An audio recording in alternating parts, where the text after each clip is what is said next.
my name's Cordy. I'm relatively new to the XFX3 stuff, and I just wanted to show you how I'm building a preset that initially I built on the FM3. You would have heard it in the intro there, and it's going sort of for that sparkly kind of clean tone, and then like an Eric Johnson inspired lead tone. So all of this is played with a single coil Strat.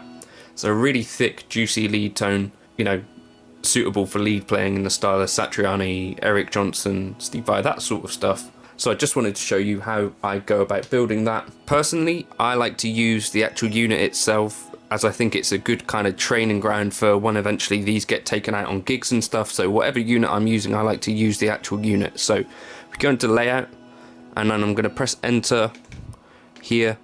If you hold it in, that will take you right the way through. I'm going to put an output here, and then an input here, and that should have us for the start. So my first block is a compressor,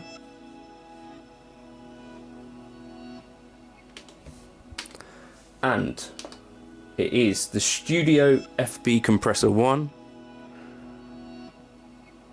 Okay, and then if we go into that, and I think I've got it on stock settings, so I think that's all you'll need to know for that. Let's just check the mix and everything. The mix I've got down at 71.7%.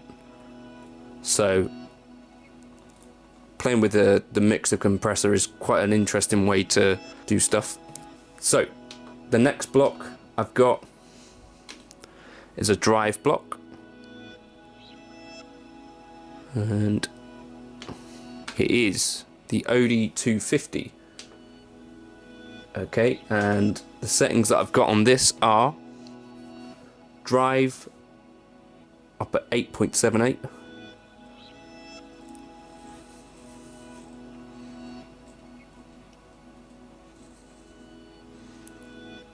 okay, tone is in the middle, and the level I've got pushed to 8.52.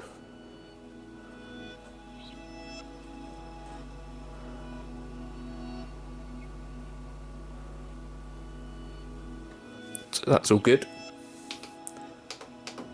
Then we'll go into the amp block. So the first amp that I'm using for this,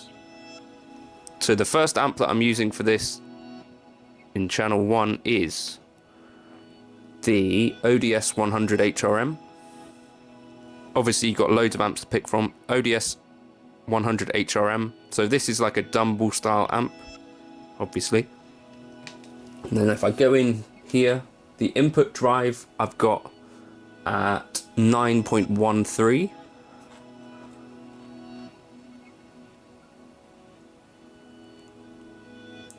The bright switch I've got on. Bass I've got at 5.61. The mids I've got at 5.33.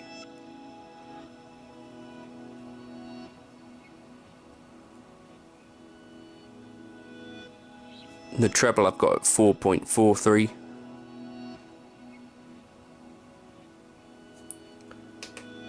Then down on the second lot, I've got the overdrive at 8.58.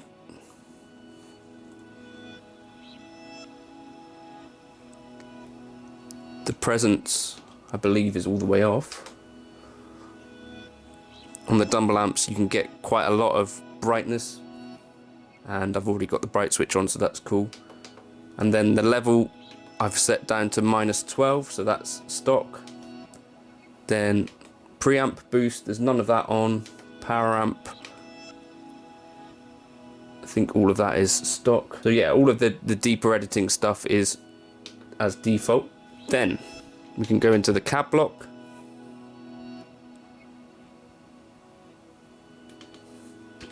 Okay, and here I'm using actually a third-party IR, so it's one of the free Ownhammer ones, and I've got it panned to -57.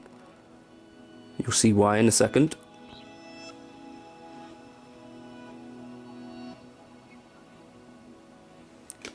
And I've also got quite an aggressive high cut on it. So the high cut is all the way down at 3.93.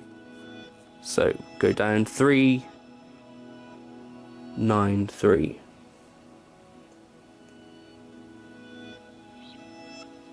So around about there. And then I've got a second cab, similar. So take it around to about 3.9. This is what helps to give you kind of that thick, sustaining lead sound. And the cab is a Mezza Boogie. So we want cab number 371, sorry, in factory 1. So cab 371 in factory 1, and an Ownhammer cab 4x12 in slot 1. So that's my cabs channel A. And then at the end of the signal chain, then we want a delay. So here's the delay block, and I personally like the dual delay. And let's just see what settings we got. Time left 375 I like. Time right 500. The level left I like to take down to 29%.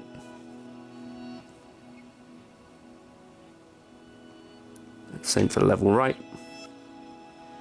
And then I think I go down and change the feedback. Feedback left.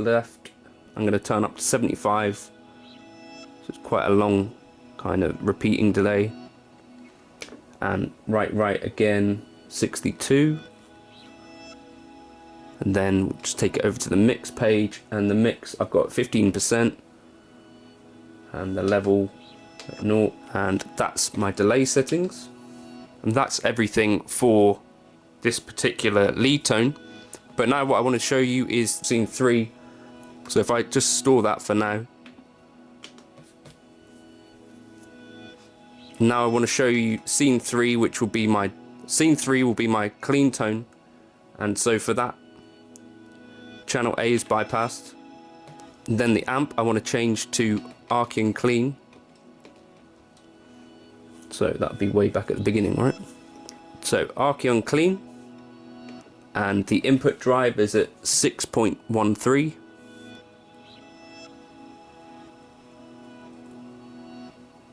Brightness I want to turn on. Bass is as stock. The mids I want to push to 7.53.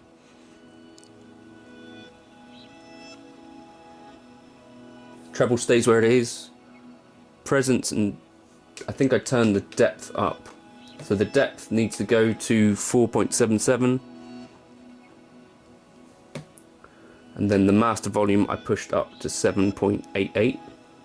And the level as well I pushed up to 4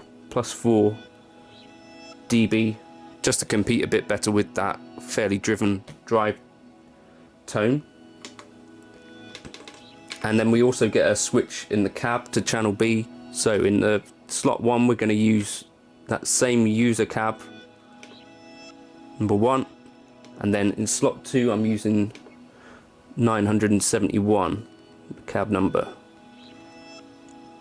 which is the double verb 12A, and I'm not panning these, so they're just both on. So that's what I'm doing for the cabs. And then after the delay I've also put a chorus pedal, and that's in vintage tape. Number of voices 2. The rate I've slowed down to 0.491. There we go. The depth is as standard, and the delay time as well.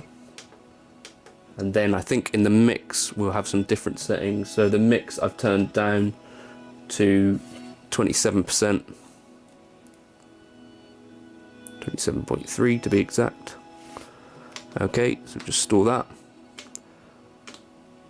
And And then one last block is the reverb block, which I've got the Ice Castle.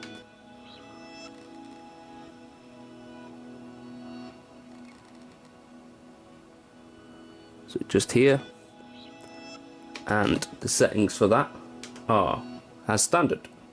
That's cool. So I just use the default settings for that by the look of things. So yeah, those I'm just using the standard stock settings for that. So I'll just go back, store that. Yes. So scene 1, I'm just going to check that I've got these bypassed. The reverb I had bypassed for scene 1, my drive tone. And then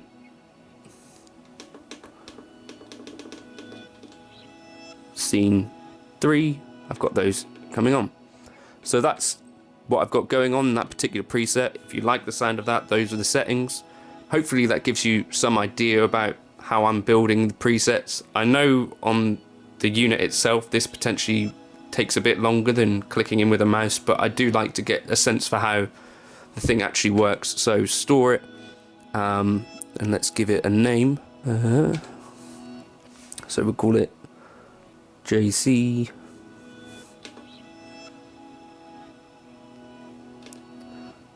and lead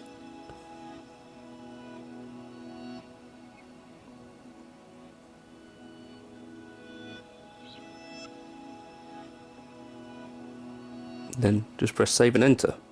So that's how I put together that preset, and now I'm going to use that for the intro music. So if you want to get a sense for how it sounds, those are the settings. Thank you for stopping by. I'll catch you in another video soon. Cheers.